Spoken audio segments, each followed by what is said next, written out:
Usai wacana mengenai dana aspirasi DPR, kini giliran DPD yang ingin membangun gedung baru dan rumah aspirasi di seluruh Indonesia. Anggaran pembangunan gedung masuk dalam anggaran DPD 2016 dengan sistem multi-year, di mana pembangunan di setiap provinsi akan menghabiskan anggaran sekitar 21 miliar rupiah. Di lain sisi, posisi DPD yang hanya sebagai penampung aspirasi masyarakat yang tidak memiliki wewenang lebih seperti DPR, dikhawatirkan hanya akan memboroskan anggaran saja. Sebenarnya seberapa urgent DPD harus memiliki rumah aspirasi di setiap provinsi, dan apakah rumah aspirasi ini sangat membantu masyarakat di daerah atau hanya sebagai simbol eksistensi lembaga? Lalu seperti apa pula proses tender dan pengawasannya? Kita akan membahasnya bersama dengan Koordinator Divisi Korupsi Politik ICW, Mas Donald Faridz, dan juga melalui sambungan telepon bergabung bersama kami Wakil Ketua DPD Republik Indonesia, Pak Farouk Muhammad. Saya sapa dulu Pak Farouk, selamat petang Pak Farouk. Selamat petang Veronica, selamat petang para pembahas yang lain dari ICW dan Pak Donald. Baik, bersama kita sudah ada Mas Donald juga. Terima kasih Mas Donald sudah hadir di Primetime Talk. Saya ke Pak Farouk dulu Pak. Tapi sebelumnya kita ada informasi dulu, saya bacakan dulu untuk membantu kita dalam dialog selanjutnya. Keberadaan Rumah Aspirasi Dewan Perwakilan Daerah atau DPD di Provinsi Sumatera Selatan menjadi sorotan masyarakat. Masyarakat mempertanyakan efektivitas pembangunan gedung megah dengan tanah hibah dari pemerintah Provinsi Sumatera Selatan itu yang hanya akan diisi oleh 4 anggota DPD. Rumah aspirasi DPD Sumatera Selatan yang berdiri sejak 6 bulan lalu tampak sepi dari aktivitas. Sejumlah pintu gerbang yang terkunci rapat menimbulkan pertanyaan, apakah rumah aspirasi DPD Sumatera Selatan ini telah digunakan untuk menyerap aspirasi. Rumah aspirasi Sumatera Selatan ini dibangun di atas lahan di kawasan Jakabaring, Palembang atas hibah Pemprov Sumatera Selatan pada 2014 lalu. Rumah aspirasi ini pun telah diresmikan oleh Ketua DPD RI, Irman Gusman. Namun, keberadaan rumah aspirasi ini menjadi pertanyaan sejumlah masyarakat Palembang terkait fungsinya dalam menyerap aspirasi masyarakat. Warga pun menyayangkan pembangunan gedung 4 lantai tersebut hanya akan menjadi tempat berkantor 4 anggota DPD asal Sumatera Selatan. Warga Palembang berharap rumah aspirasi ini akan dapat digunakan sesuai peruntukannya untuk menyerap aspirasi masyarakat. Tanggapan Bapak seperti apa sih Pak? Lihat gedung yang besar cuma untuk 4 orang. Kayaknya enggak pas itu Pak. Kurang pas ya Pak? Iya, kalau cuma untuk orang 4 anggota. Selama ini nggak ada aktivitas atau gimana Pak di gedung itu? Sudah 6 bulan dari selesai, kalau belum ada aktivitas, cuma kosong-kosong kayak itu aja. Selama 6 bulan ini sih saya lihat nggak pernah ada aktivitas. Oh, kosong ya? Iya, kosong. Masyarakat pun menunggu bukti nyata dari keberadaan rumah aspirasi DPD di Sumatera Selatan ini sebagai tempat untuk menyalurkan aspirasi rakyat. Kontributor Berita 1, Palembang, Sumatera Selatan. Ya, kita kembali ke perbincangan. Kita mulai dengan saya menyapa Pak Farouk dulu. Pak Farouk, tadi kalau kita lihat dari paket berita kita sudah ada rumah aspirasi yang dibangun di Palembang, tapi sejauh ini belum digunakan begitu. Mengapa seperti itu, Pak? Oke, saya mau komen dulu. Itu yang menggunakan kasih label rumah aspirasi itu siapa? Dari mana itu? Sudah nggak ditanyakan kepada kami apa sebenarnya namanya? Namanya itu adalah kantor daerah DPD, kantor di provinsi di daerah. Itu amanat undang-undang.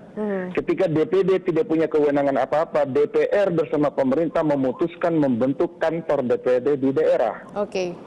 Jadi apa yang dilakukan itu adalah bagian dari proses itu.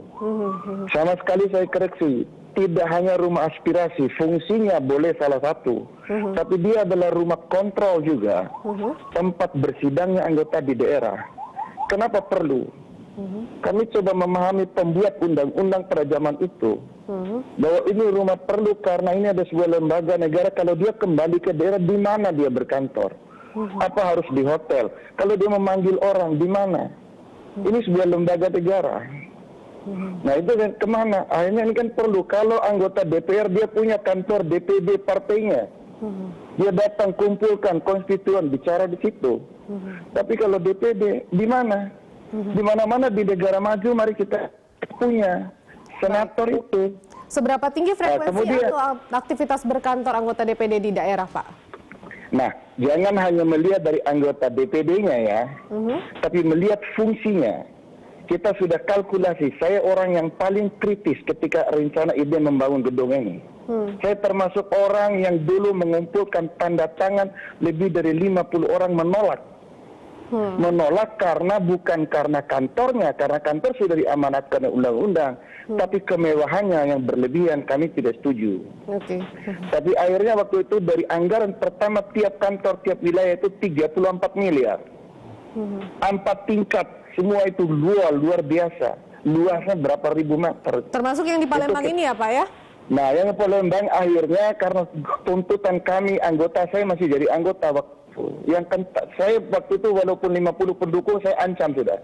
Kalau Anda maksakan ini, saya akan turun demo bersama para rakyat itu akan mendemo kita. Saya mengatakan kalau masih mempertahankan dengan bangunan yang megah begini, Tapi ini akhirnya sudah dibangun, mereka Pak. perbaiki. Ini sudah dibangun gedungnya dan belum digunakan begitu? Ya, itu sudah diperbaiki anggarannya. Oke, sudah dipikirkan. Oke lah, sudah jauh kan 20 M itu dialokasikan. Itu masih besar Nah, juga, Sumatera Pak. Selatan, kenapa media itu tanya kepada rakyat yang tidak tahu? Kenapa tanya kepada LSM? Kenapa tidak tanya kepada DPD? Ya, oleh Saya sebab tadi itu langsung ada dialog panggil ini, Pak. sekjennya. Baik. Sekjen saya bilang, kenapa itu Sumatera Selatan? Pak, belum ada mebelernya. Kenapa belum ada? Belum dianggarkan, karena anggaran tahun lalu sudah nggak bisa lagi, harus dianggarkan tahun ini. Menganggarkannya itu harus proses lelang segala macam. Jadi mestinya ada sesuatu yang tidak fair di dalam mengangkat isu kantor DPD. Semata-mata hanya karena mengimbangi nanti DPR, seolah-olah ini mau dialihkan isunya. Oh, Baik. DPD hantam ini. Satu, rumah aspirasi sudah salah. Dua, ternyata Sumatera Selatan. Oh, ternyata negara belum menyediakan anggaran untuk mebelernya. Apa mau duduk bersila berkantor di sana?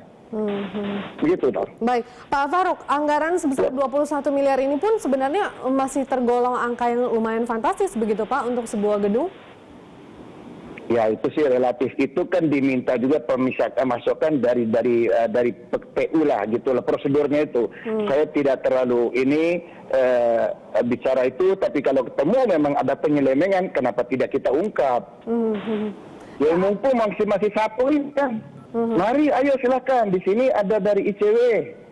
Ya kan, kurang apa datang kita kepada DPD. Saya orang yang paling di dalam itu, saya tidak mau DPD itu. Tapi kalau kita ketemu begini, ayo kita ungkap. Mumpung baru satu nih. Tahun ini baru mulai 3. Jadi 30 itu jangan sekaligus dibangun, nggak bisa. Tahun depan saja yang baru siap tanah sekarang, baru 5 provinsi. Oke. Yang baru siap, betul. Pak Faruk, saya ke Mas Donald dulu ya. Pak Mas Donald, ini pun meskipun sudah direvisi dari 34 miliar, kalau nggak salah Pak Faruk tadi bilang sudah mencapai angka 20 sampai 21 miliar, itu juga cukup fantastis kan? Menurut Anda bagaimana ini dengan kantor daerah DPD ini? Sebelum kita bicara nominal, sebenarnya kita penting melekatkannya kepada fungsi sebenarnya. Untuk apa fungsinya dan seterusnya.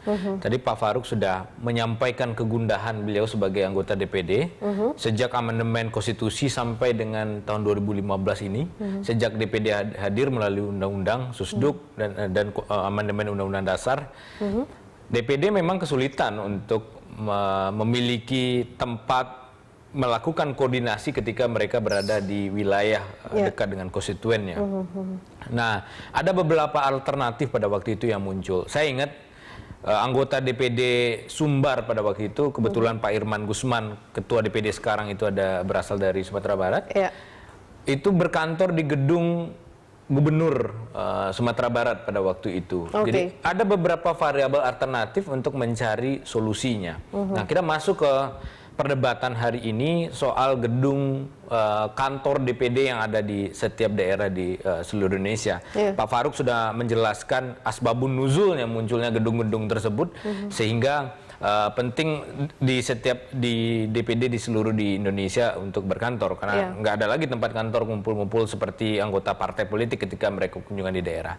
Di situ kita memahami sebenarnya ada penting tempat atau wadah Tapi yang menjadi pertanyaan selanjutnya adalah apakah kemudian harus dengan gedung baru, harus membangun tempat baru dengan nominal yang tentu akan terjadi perdebatannya. Sebagian orang melihat besar, sebagian orang melihat minim. Kalau kami menilai dari ICW, kami menilai angka itu sangat tinggi karena kalau kita mau berhemat hitung-hitungan sebenarnya bisa menggunakan porsi menyewa satu rumah, kantor yang kemudian bisa dimanfaatkan untuk menjaring aspirasi, berkumpul dan berkoordinasi para anggota-anggota DPD yang 4 orang dari setiap provinsi tersebut. Nah, yang mau saya katakan adalah alternatif membangun gedung itu kan sebenarnya opsi terakhir.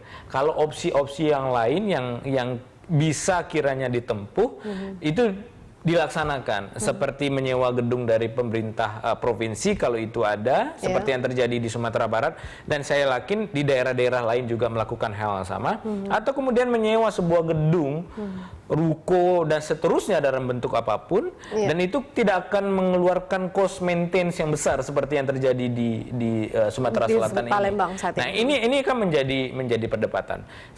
Kami sebenarnya berharap DPD tidak mengikuti pola-pola yang terjadi di DPR RI di sebelahnya. Mulai dari cerita gedung miring, kemudian rumah aspirasi sebesar 20 miliar untuk dana aspirasi 20 miliar setiap anggota DPR.